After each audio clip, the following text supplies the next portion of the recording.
아멘.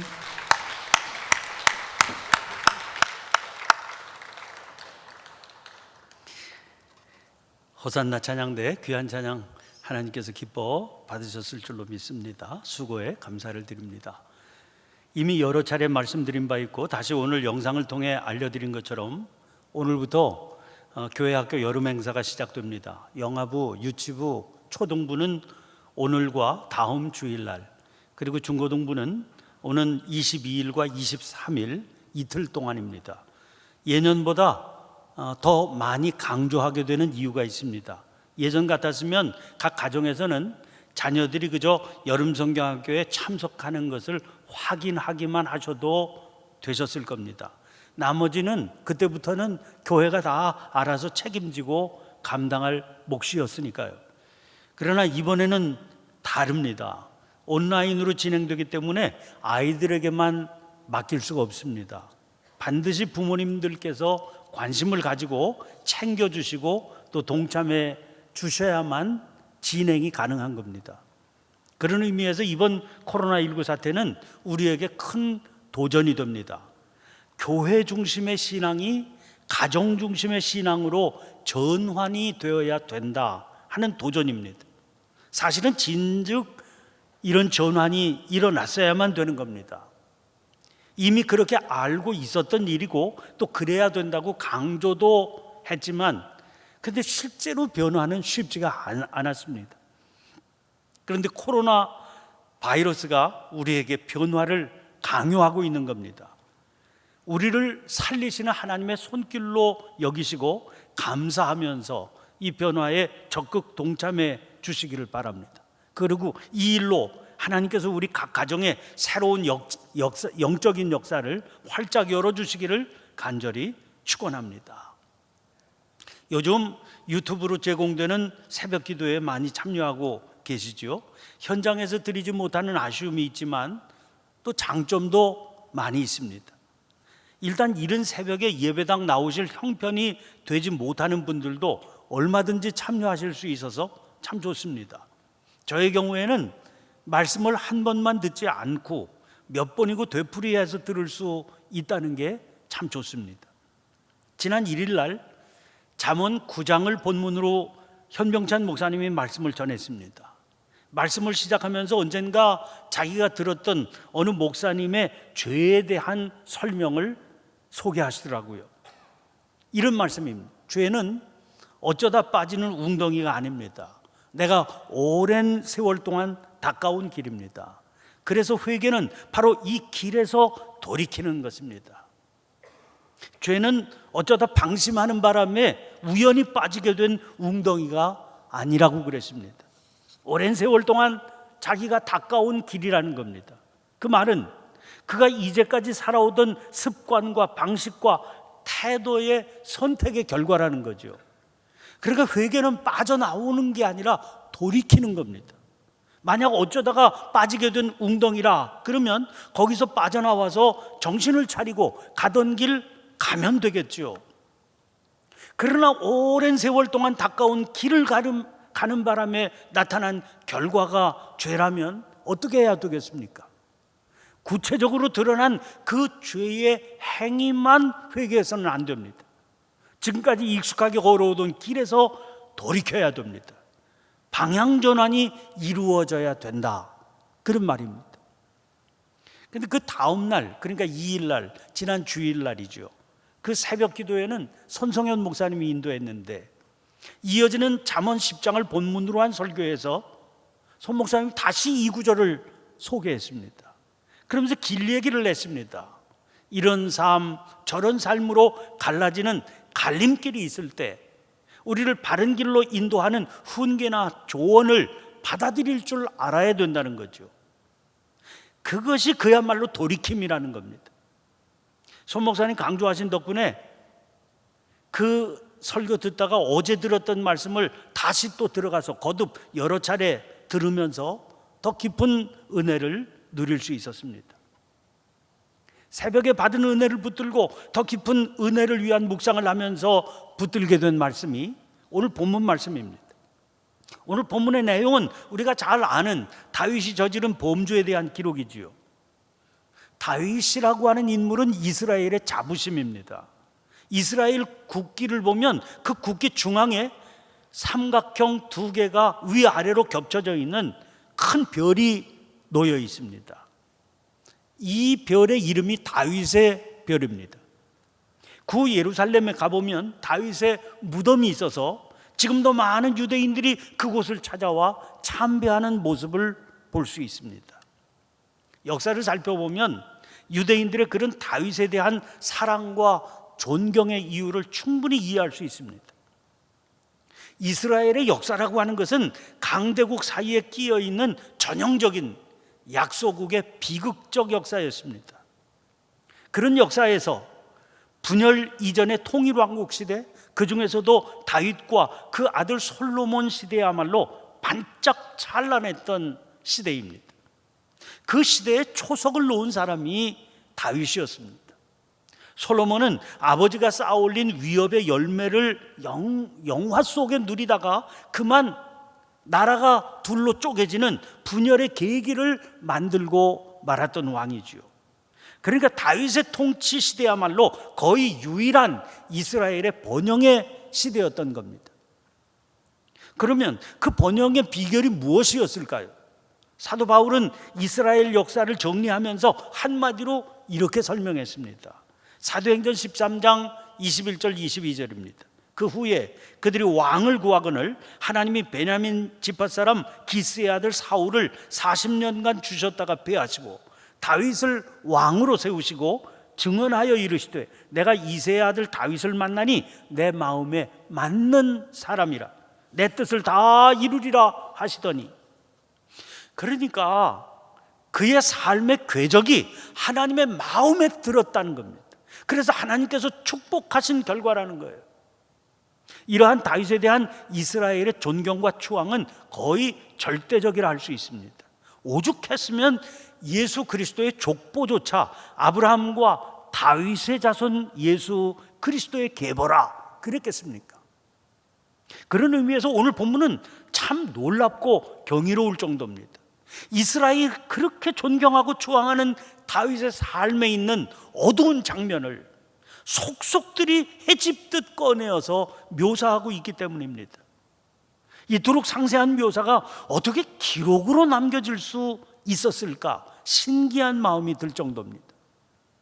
기록에 의하면 사건의 시작은 11장 1절부터 시작이 됩니다. 그 해가 돌아와 왕들이 출전할 때가 되매 다윗이 요압과 그에게 있는 그의 부하들과 온 이스라엘 군대를 보내니 그들이 암몬 자손을 멸하고 랍바를 에워쌌고 다윗은 예루살렘에 그대로 있더라. 이 전쟁의 배경이 그 앞에 10장에 소개됩니다. 한운이 암몬의 새 왕이 된 후부터 이스라엘과의 관계가 껄끄러워졌습니다. 한운은 이웃 나라들을 격동시켜서 이스라엘에 대항하게 만들지요. 다윗은 군사를 일으켜서 이 기세를 꺾어야 됐습니다.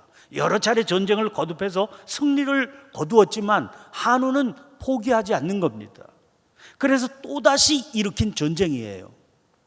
그런데 이번에는 다윗이 직접 전쟁터에 나가지 않고 요압에게 군사를 딸려 보냅니다. 이어지는 2절입니다. 저녁 때에 다윗이 그의 침상에서 일어나 왕궁 옥상에서 거닐다가 그곳에서 보니 한 여인이 목욕을 하는데 심히 아름다워 보이는지라. 저녁 때에 침상에서 일어났다 하는 것을 보면 긴 낮잠을 잔 것으로 보입니다. 이것으로 보아 자기가 직접 처리해야 할 무슨 크고 시급한 일이 예루살렘에 있었던 게 아니었던 겁니다. 그 정도 전쟁이야 수하 장군에게 맡겨도 된다, 아니한 판단을 내렸기 때문에 궁전에 머물러 있었던 거지요. 그때 심히 아름다워 보이는 여인이 눈에 들어왔다는 겁니다. 사건이 추악하게 이어지며 자라갑니다. 사람을 보내서 누군지 알아보니까 부하장군 우리아의 아내 바세바입니다. 사무엘하서 23장을 보면 다윗의 친위대 용사 37명 명단이 등장합니다. 그런데 그 37명 용사 가운데 한 사람이 우리아입니다. 그만큼 충실한 부하지요. 그런데 사실을 알고 난 후에 욕심을 가라앉히기는커녕 전령을 보내서 그 여자를 자기에게 데려오게 하고 더불어 동참한 후에 돌려보냅니다. 신원을 파악한 후에 저질러진 일입니다. 그러니까 알면서도 저지른 겁니다. 여인이 이 일로 임신을 합니다. 1절부터 5절까지 마치 물이 흐르는 듯 사건이 전개됩니다. 그 과정의 일말의 고민의 흔적이나 흔들림조차 보이지 않습니다. 사건은 아무것도 아닌 일처럼 무심하게 저질러집니다. 알아본 사람, 데리고 오도록 보낸 사람까지도 있었습니다. 그런 걸 보면 정당한 왕으로서 나라 일을 처리하는 그런 모습처럼 보입니다. 어떻게 이런 일이 이렇게 무심하게 진행될 수 있었을까요? 험한 전쟁에 스스로 나가지 않아도 된다는 생각이 있었죠. 스스로에게 그런 생각이 통했던 겁니다. 그 생각이 부하 장군의 부인인 줄 알면서도 겁탈할 마음을 품게 했겠죠. 내가 왕인데 그런 것쯤이야 하는 생각 아니었겠습니까? 그러므로 그가 다윗이었다 할지라도 어쩌다가 빠진 웅덩이가 아니었던 겁니다. 오랫동안 닦아온 길이었습니다. 그래서 저지르는 것이 가능했던 죄입니다. 그런데 여인이 임신한 게 반전입니다. 아무것도 아닌 일로 여기고 넘어가고 싶었겠지만 생각지도 못한 심각한 곤경에 처하게 된 겁니다. 그런데 이때 다윗은 자기의 길을 고집하며 걸으려고 합니다. 돌이킬 생각이 없어요. 그는 요압에게 우리아를 보내라고 명합니다. 우리아가 오자 요압의 안부와 군사의 안부와 싸움이 어떠했는지를 묻습니다. 계속해서 모든 것은 다 무심한 일상처럼 가장돼요. 그리고 이어지는 8절입니다. 그가 또 우리아에게 이르되 네 집으로 내려가서 발을 씻으라 하니 우리아가 왕궁에서 나가매 왕의 음식물이 뒤따라 가니라. 집으로 내려가서 발을 씻으라, 이 말은 부부 생활에 대한 완곡한 표현입니다. 그러나 다윗의 간교한 계획은 우리아의 충직함으로 인해서 번번이 좌절되고 맙니다. 왕의 허락이 있었음에도 우리아는 집에 들어가 머물 생각이 전혀 없습니다. 왕을 생각하고 지금도 전쟁을 수행 중인 자기 상관과 부하들을 배신할 수 없다는 이유 때문입니다. 결국 다윗은 극단적인 방법을 동원하게 됩니다. 요압에게 편지를 써서 우리아의 손에 들려보냅니다. 내용이 뭔지요? 맹렬한 싸움에 앞장세워서 우리아를 맞아 죽게 하라는 겁니다. 이어지는 장면을 보면 요압은 다윗의 비열함을 잘 알고 있는 것 같이 행동합니다.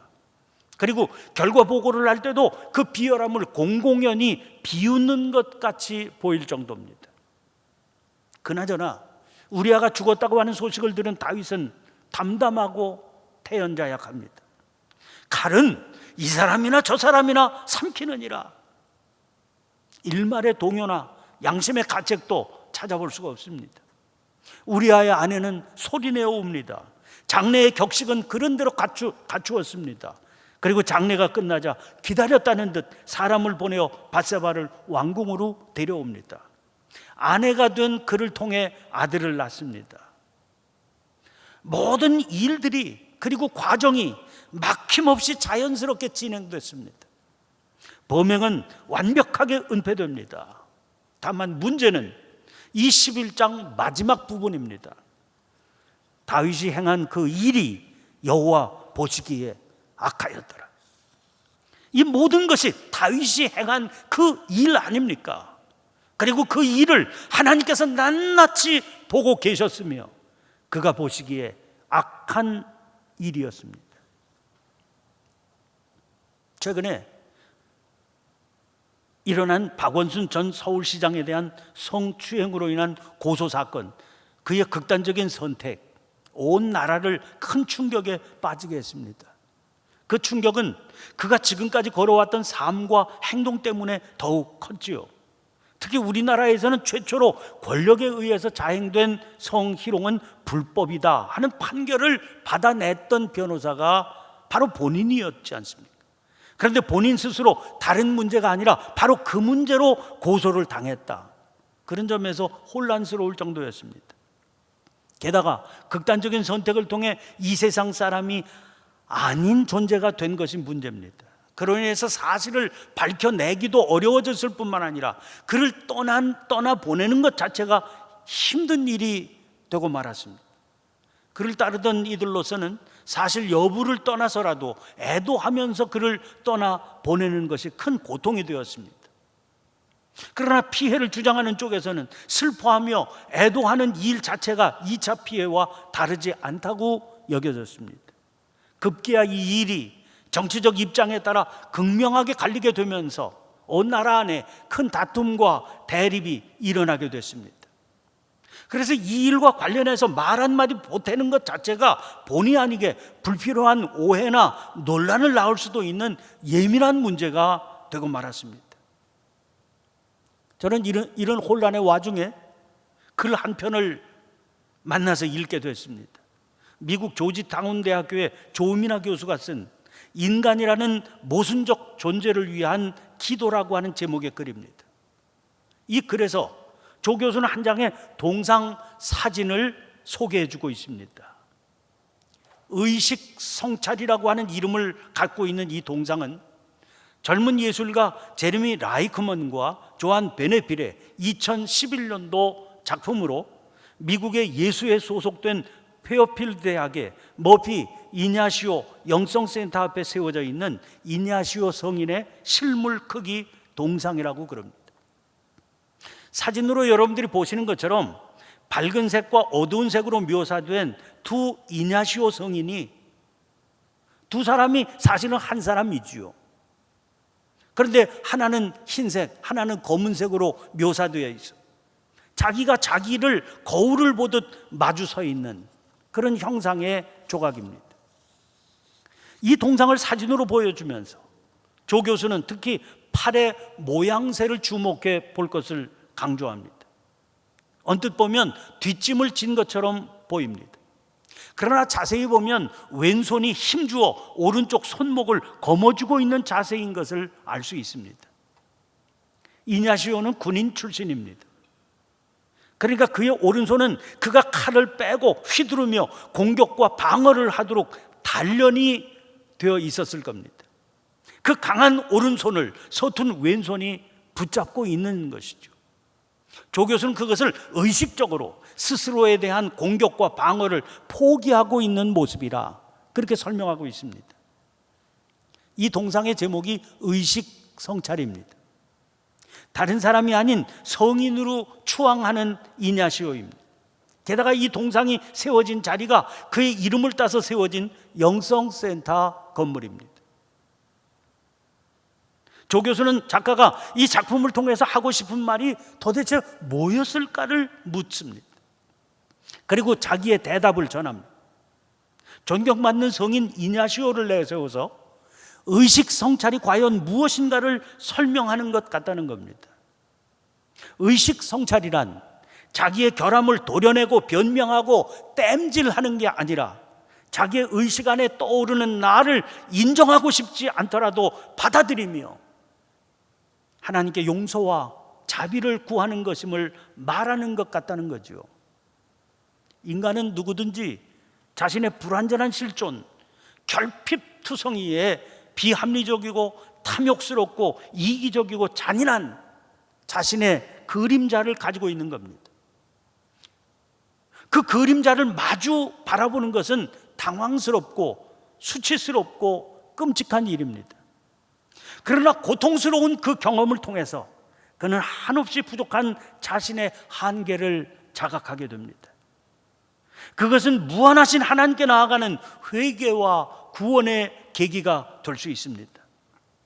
문제는 의식적으로 무시하고 덮어두고 피하면서 그 그림자를 마주 보려고 하지 않는 겁니다. 그렇게 할 때 그림자는 우리를 덮치고 우리의 의지를 빼앗게 됩니다. 그러면 우리는 죄의 포로가 되고 마는 겁니다. 어느 누구도 죄로부터 그리고 자기의 그림자로부터 자유로울 수는 없습니다. 존경받는 성인이 저렇다는 것 아닙니까?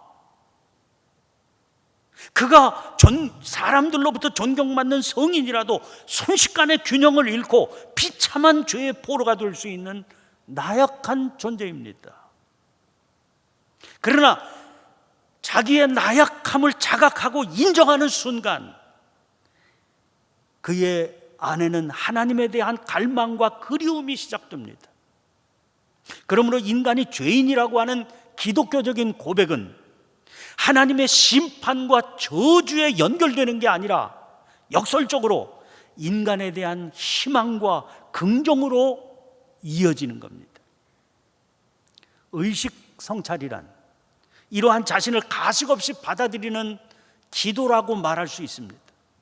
모든 기도가 그렇듯 의식 성찰은 다른 일을 변화시키는 게 아니라 스스로를 변화시키는 겁니다. 자기의 그림자를 인정하고 용서를 구한다고 그래서 그 그림자가 마술처럼 제거되는 것도 아니고 잘못을 저지르지 않았던 상태로 돌아가게 되는 것도 아닙니다. 다만 한 가지 알게 될 뿐입니다.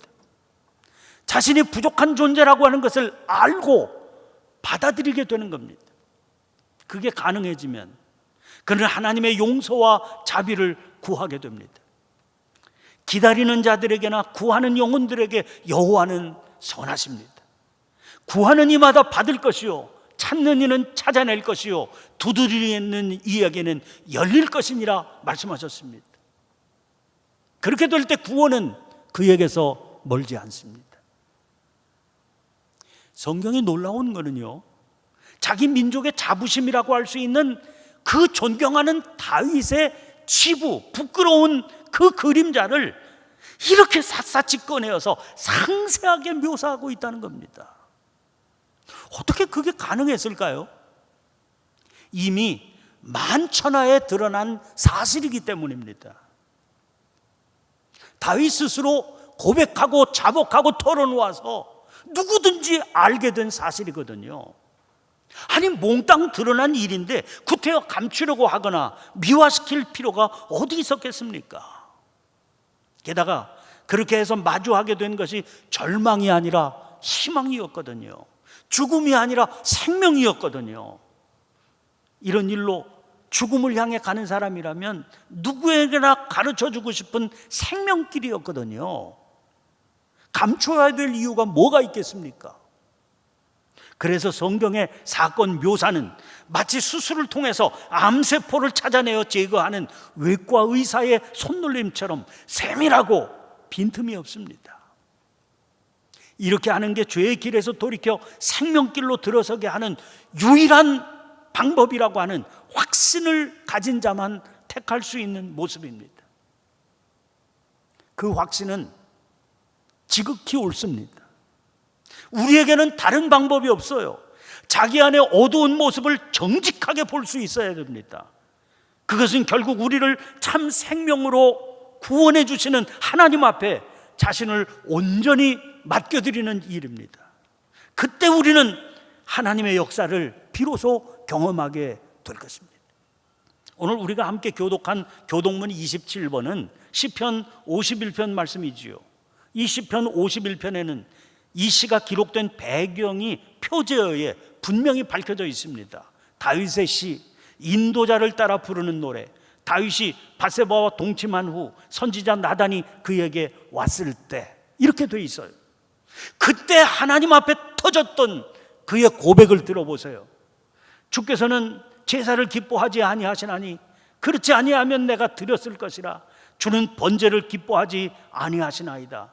하나님께서 구하시는 제사는 상한 심령이라. 하나님이여 상하고 통회하는 마음을 주께서 멸시하지 아니하시리이다.